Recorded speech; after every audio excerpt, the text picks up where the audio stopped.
All right, been away for a while. Haven't closed up this gap in my mouth. Wife been after me for a while to get that partial put in. There's so much. I have this issue with being fake. Not that people have a partial or fake, but I have such an issue with me thinking that I'm fake that I just kind of keep this gap right here. But authentic, real, what you see is what you get type of thing going on with me. Because I'm about being real. All right. This is why I come at so many people when they forget that I have a real school in the heart of the ghetto, where on any given day you can see police raids, people being locked up for drugs, people being locked up for selling for selling guns. I'm not saying I'm proud of the situation, but I am saying I'm a real guy. Real people are welcome to come to this neighborhood and see why I say what I say about some of the nonsense that people have when it comes down to fighting. But I will be talking about that later. Okay, so there's a lot of things I want to cover. Today I'm going to cover answer a question, the best base for street fighting. Okay, best base for street fighting. Now, I want to say here that there's so much that has been watered down. Essentially, I have to say something before I tell you what I think is the best base for street fighting. Okay, back in the 70s, I would say would be karate. In the 70s, I would say would be karate. Why? Because karate was taught very rough, very tough, the way it was supposed to be taught. Parents weren't going out trying to sue the teachers. So for me personally, karate was the thing back in the 70s. Somebody from the hood, a former gang member, he once said, before you had some of these other urban, so-called urban martial arts, the people you feared were people who trained in real karate back in the 70s, and of course the 60s also, and particularly in the United States in the urban areas. Okay, so if it was the 70s today, I would say karate. All right, karate's been watered down so much. Unfortunately, I can't say that, and it hurts me to be able to say that should not be the one art you should train in if you want a good street fighting base.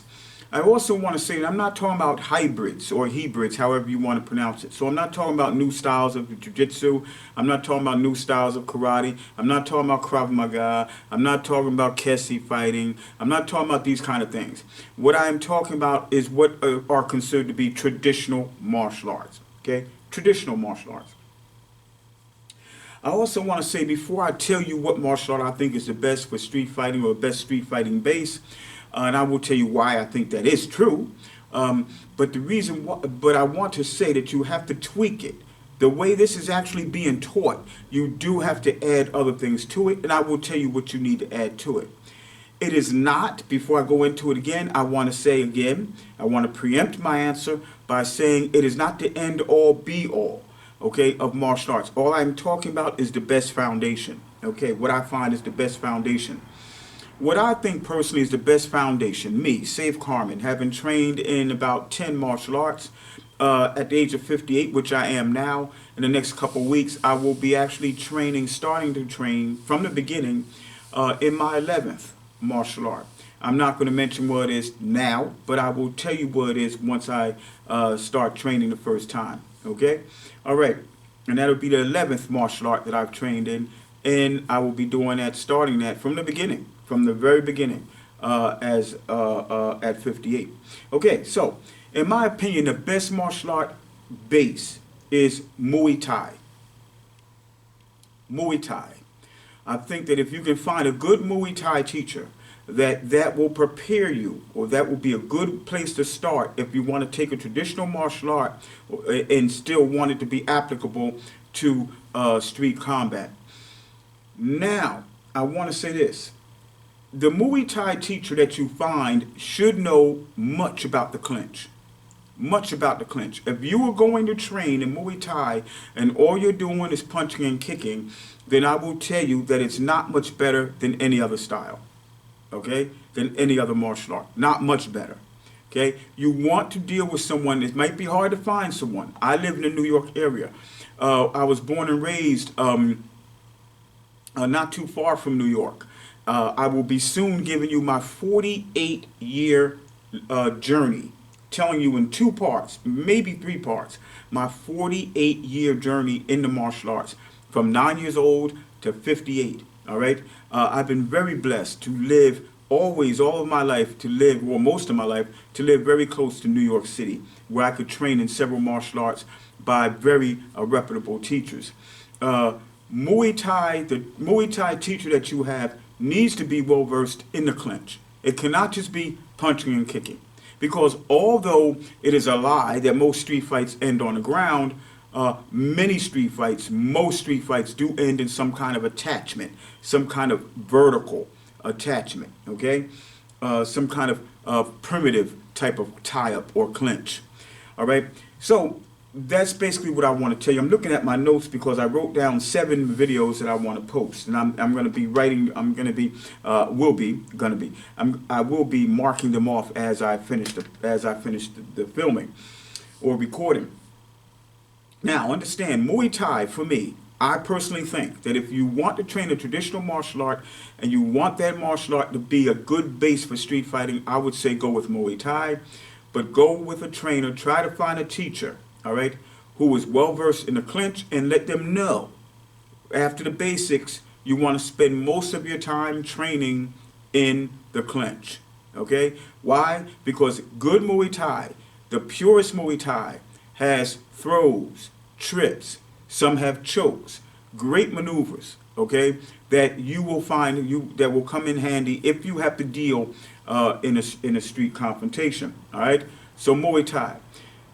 You really have to take serious any martial art that has as its base the usage of the hardest parts of the body, the elbow, the shin, the knee, and in some cases the headbutt. Okay, any martial art that deals with that, you have to take serious. Okay, using the hardest parts, the sturdiest parts, the most damaging parts of the human anatomy, okay? And that's Muay Thai.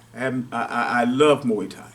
But again, if you want to be street worthy, you have to train a lot in a clinch, and you should let the teacher know. If you're fortunate enough to find a teacher who knows about the clinch, because most don't, they basically just know the rudimentary moves, rudimentary maneuvers. The great deal, the majority of them, I would say 80% of the Muay Thai teachers teaching in the United States don't know a great deal about the clinch, right, and how to operate from it.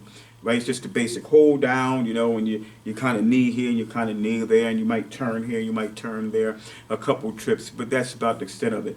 The Muay Thai clinch is something that is extremely advanced. I trained in it for 3 years, just that, the clinch, and with my teacher in New York City, in my early 20s, 3 years, and 3 years in the clinch. It took me 3 years just to get to the intermediate level, and for the most part, I was going twice a week. Okay, so twice a week for at least 2 years, and still after training once a week for the 3rd year, after 3 years, I just got to intermediate, right about to advanced. I guess into intermediate, close to advanced in the clinch. It's very inclusive. It has very functional, what people may call Greco-Roman, but of course the Thai don't call Greco-Roman. But that is a good base. And I don't want to belabor this too long on this one issue. Got a lot of videos to put up.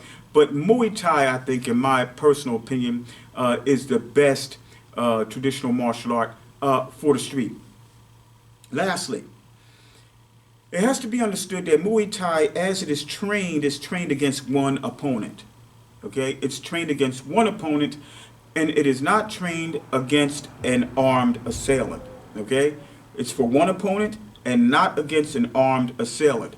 So you have to also understand that if you're going to train in Muay Thai, you also have to train it in such a way where you learn how to apply the techniques against more than one opponent or more than one assailant. Okay, I say more than one opponent in a sports setting or in a training setting, but of course it's an assailant in a street fighting setting. Okay, so for that gentleman or those people who want to know what I personally think is the best base for street fighting, if it's a traditional martial art, it's Muay Thai. However, you need to find a teacher who is good and is very knowledgeable when it comes to the Muay Thai clinch. Lastly, I do want to add two things. That if you are going to train in Muay Thai, your hands need to be a little more Western. The traditional Muay Thai fighters' hands generally are not the best. And the reason is because in boxing, your hands, your punches are used to set up other punches. In Muay Thai, the punches are used to set up knees, as entries into a clinch, to set up elbows, and as I said earlier in this video, in some instances to set up the headbutt. So you need to practice some kind of boxing. You need to box a little bit also with your Muay Thai in order to get your punches flowing together better and to learn how to free up your hands and to be more free and unconventional with your hands. All right? And you may want to get into a little wrestling. All right? Not necessarily freestyle wrestling, but maybe a little upper body, a few upper body throws. They work great with the Muay Thai clinch. Okay?